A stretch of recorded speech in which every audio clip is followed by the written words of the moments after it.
I think I heard Alex Hormozi, he called it like the lonely chapter. Yeah. This chapter where like you've kind of separated yourself, like you've made this decision and now you're not hanging out with the same friends that you typically were. You're not going to the parties. On Friday night, instead of being at the bar, you're in the gym, like alone, and there's no one else there. And there's this point in the middle where like you've kind of started on this new journey, but you're not yet at the new destination. So like for you, you're not yet driving the Tesla or the Rolls Royce or the Mercedes, but you've put in a ton of work. It's this lonely position in the middle where you're not where you began, but you're not at the end.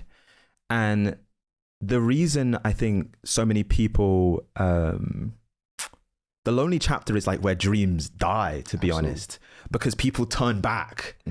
They get tempted back by their old life.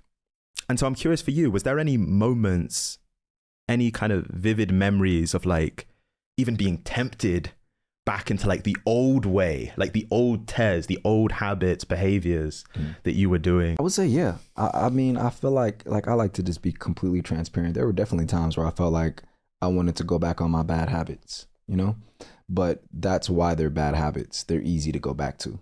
What would you say were the bad habits? I would just say like smoking earlier in the day and then wasting my entire day, or, you know, saying that I'm going to do something and not actually following through with it. You know, hanging out with people where I know for a fact that they're going to be doing bad things or things that don't align with where I want to be at, and still being around them. And I feel like you just got to get to the point where you're like, you make a decision for yourself. You know what I mean? Like, it's hard to just go out there and say, I'm a cold turkey things.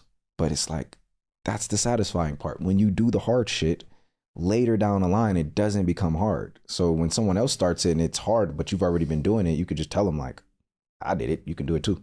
And that's how I think of things. It's like, no one's different than me. You're just in the space to where you can operate and perform at a certain level. And I'm not in that space yet. And that takes a mental toll on some people when they're in that lonely zone where it's like, damn, I'm putting in the work. I'm going to the gym. I'm doing this. I'm not seeing the results I want. And, you know, my mom always told me something, because I grew up in a Muslim household. There's a word in Arabic called isbir, and it basically means patience. So she would always tell me, isbir, son, patience, son, be patient, relax, don't rush it. And I just felt like that's just always been something I think of, is just patience.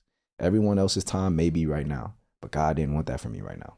And that's perfectly fine. I'm not doing things by my path and doing things for me. I'm doing it for him, for his grace, you know? So that's just how I look at things.